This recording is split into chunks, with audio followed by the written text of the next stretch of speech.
Hey, what's up, everybody? It's Mike B with Bombero Bus VW. I'm glad you could join me today because I'm going to be heading over to my brother's, and he got some 2.5-inch drop spindles with a disc brake kit. We're going to get those installed today, so let's get to it. So there it is, Sleepy Sophie. If you watch this channel, then you've seen this bug before. And today we're finally going to do something about, like, see that? I don't know why he prefers that. He just loves to ride real high up in the front like that. And I've been telling him, man, bring that down. It'll look a lot cooler. No, I'm just kidding. You've seen it before. He has it pretty lowered in the front, but before now it was all on the beam. So he has a narrowed beam on there, and this thing was pretty low in the front. Looked really cool, but all the adjustments were done on the beam itself. No drop spindles. So now we have some drop spindles with the disc brake kit. We're going to get it back down low again, looking cool, but it's going to ride a lot smoother than it did before.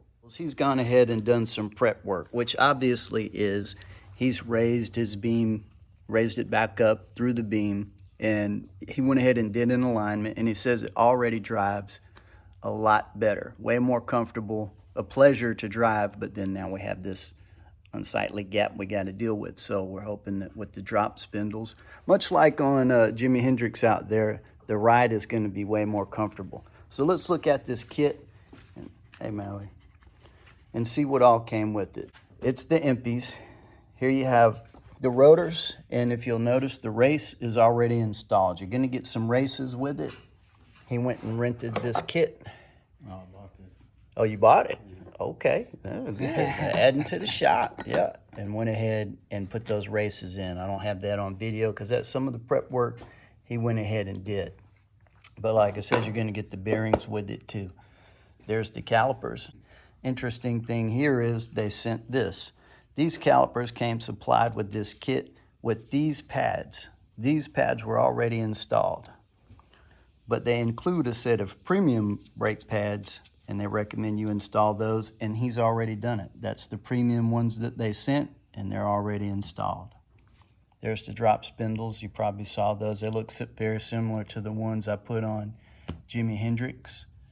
And of course, you get some caps. He's already done the shocks, and I'm sure that had a lot to do with improving the ride comfort too. So there's a quick look at everything that comes with the kit. So let's move forward with getting it installed. All right, let's start off by getting the car driven up onto these blocks and getting this tire off, and we'll go from there.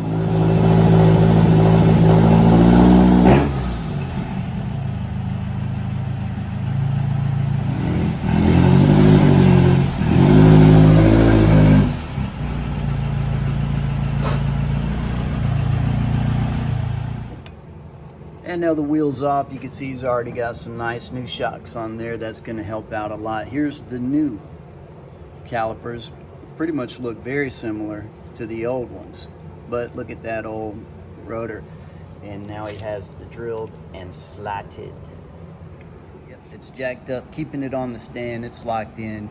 You got a jack stand underneath there. So now we've got the wheel off.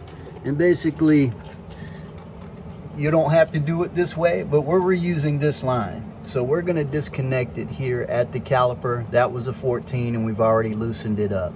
Other than that, there's these two bolts right here, 1 and 2. We'll take those off, and this caliper will come off. And one thing that came with these kits is bunch of shims. Now these shims are different thicknesses, and they're supposed to go here so you can offset, if needed, your calipers. When we took his off, we noticed 4 shims fell out, and they were right there.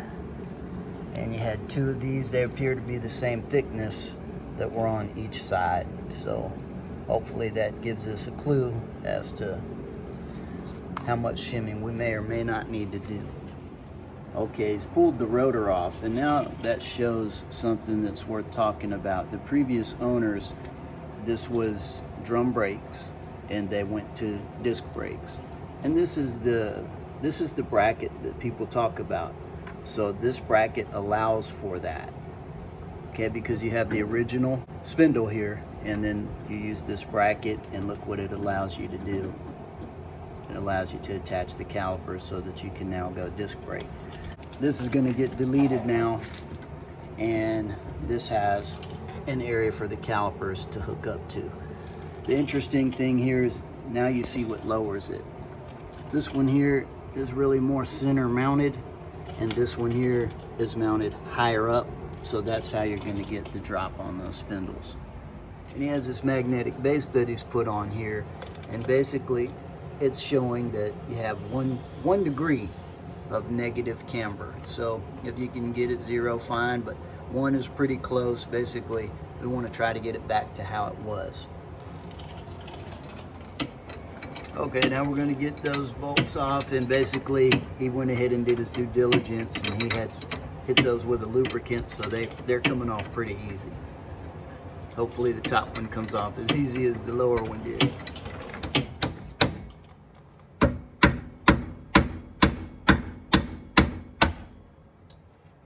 Nice. That was easy. I should have left it on. So you can see that tie rod popped off nice and easy. I think I better slip it back in. Working on this upper control arm now.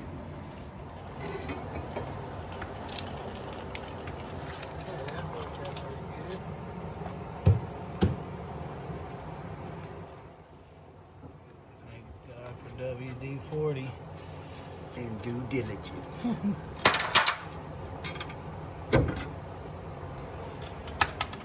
Okay, that one easy enough. So you can see that these aren't the lowering ball joints that are meant for this, but they're pretty new. He says they have, 500 or 600 miles on them. We're gonna reuse them, but there's a testament to the, how the geometry is affected by lowering these cars. So that's just part of the game, dealing with the ball joints if you want to do that sort of thing.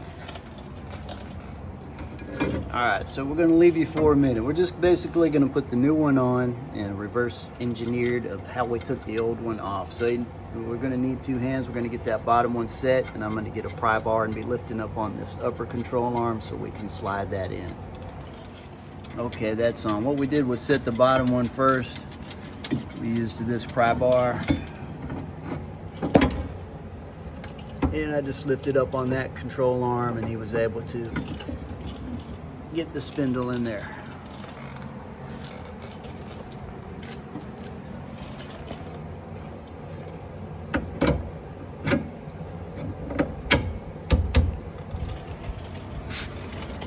And that's it. We'll get those nuts back on and torqued down. So here he is, tightening the nuts back down to the proper torque, of which I'm not going to speak because you figured that out on your own, and I'm not going to be responsible for telling you any torques. Click, click, click. Oh, there you go.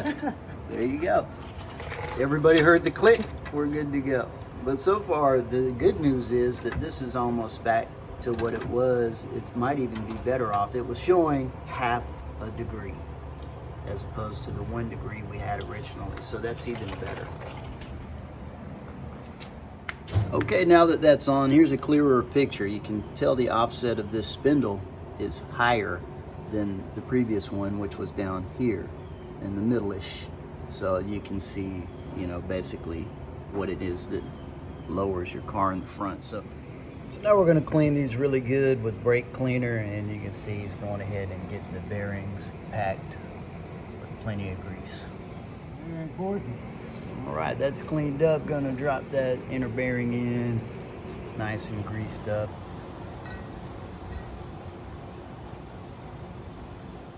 And we'll get the seal pressed in.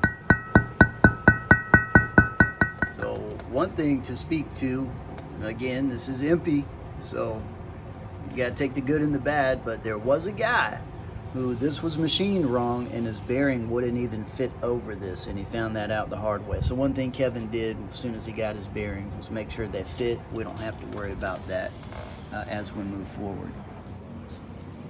This is just worth pointing out if you get this concerned about it. So this is from Magnetic Base from Harbor Freight. It basically is showing that we had 0.5 degrees negative camber on this side. So now watch, when we go to use it on the other side, instinctively you're going to want to flip it like this. Well, if you do that, it gives an inaccurate reading. It was showing 2 degrees positive camber. But if you keep it the original way you had it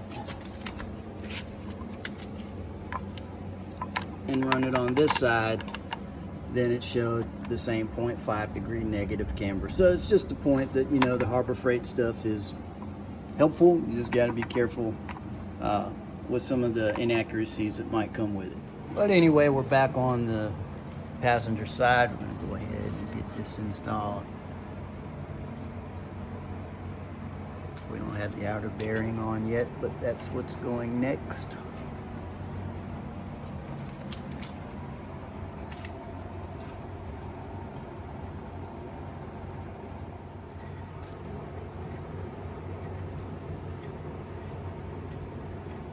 All right, of course, here in the deep south, you can't do anything without a rain coming along, so Jimi Hendrix don't just sit out in the rain. So we're gonna move this truck, pull in Jimi Hendrix, and then we'll get back to it.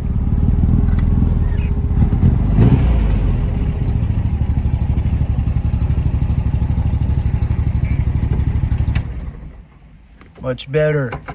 You know, the VW's got to get priority over these modern day cars.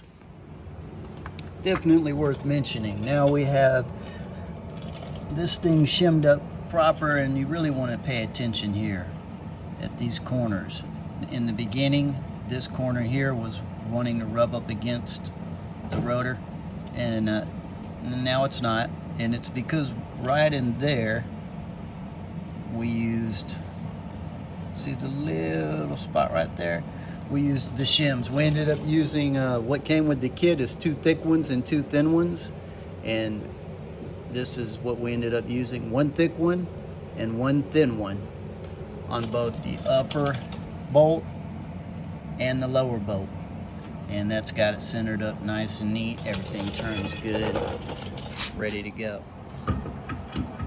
All right, just getting the wheel back on. Gonna check for clearances back here. Everything looks like it's gonna fit really well.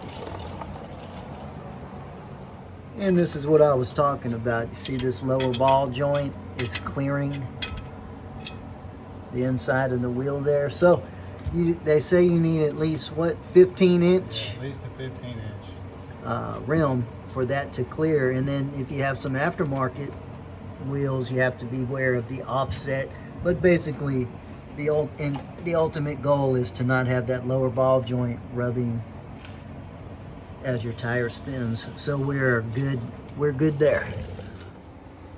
We did all the same stuff here on the driver's side. It's just an important note to remember that this one is reverse threaded, so you actually have to go to the left to tighten it up. And these things are cool. I don't have these on mine. The drum brakes, I have the 2 nuts with the little washer in the middle that, you know, has to fold over. So if you can get your hands on these, that's always something really good to have. Okay, driver's side is on. The spacing on either side of that caliper looks good. So basically, gonna take it for a drive once we get the brakes bled. I'm not gonna show you that. Lots of videos on bleeding the brakes. And again, this is not expert how-to. We're just 2 dudes dubbing. We get it done, and we drive them daily. Okay, the moment you're always waiting for whenever you do this type of work. So, and it's like Christmas time whenever you get to lower it and see what kind of stance it's gonna have. Oh man, that's just on the 2.5 drop-inch spindle. The beam is still in the neutral position. Well, I went up as high as So before it wasn't as low, and he had it only lowered through the beam, which was horrible on the geometry. Now the geometry's good, and it's even lower than it was the first time. So I'll show you underneath at some of the geometry and talk about it. It's basically this. See how level his upper and lower control arms are now? And nice and evenly squished his ball joints are. Before, Those were up in a horrible angle. The ball joints were being squished unevenly at a terrible angle, and that tie rod was pinched up at a terrible angle as well. So the biggest difference this made, besides the smoother ride, which was for sure to his relief, was the steering. So it used to have some pretty bad bump steer, and it was hard to initiate into turns. And I think he said his biggest relief from this experience is the fact that it initiates turns a lot better. He did really good job on the alignment. We let go of the steering wheel and it held. We need to bleed the brakes down a little bit more, and when we do, we will go for that cruise. All right, when it's all said and done, there it is. It looks really good.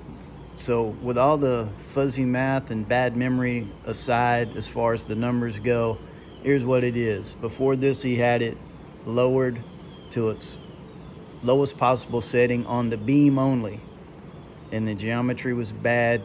It drove like a brick.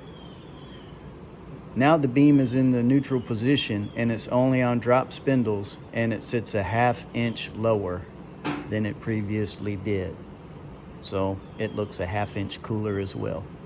So with that being said, there's only one thing left to do. We're going to take it on a run, and we'll take you with us. So let's go. Gonna scrape? Yeah. All right, so that barely scraped in an area where it didn't used to scrape at all.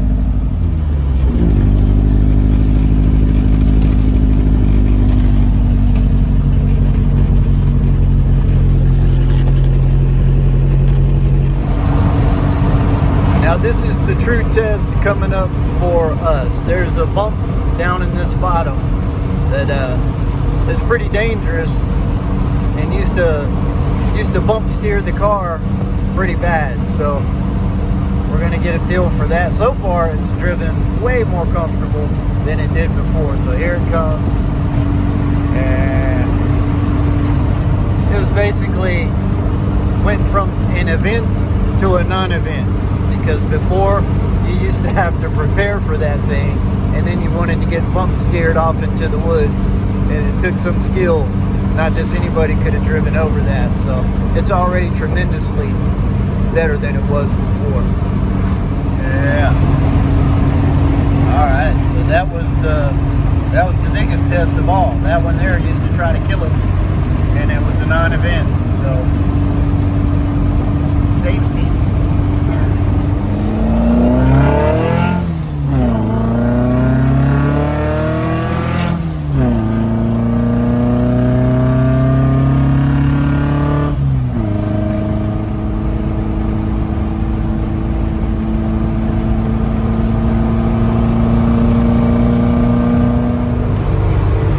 No knees.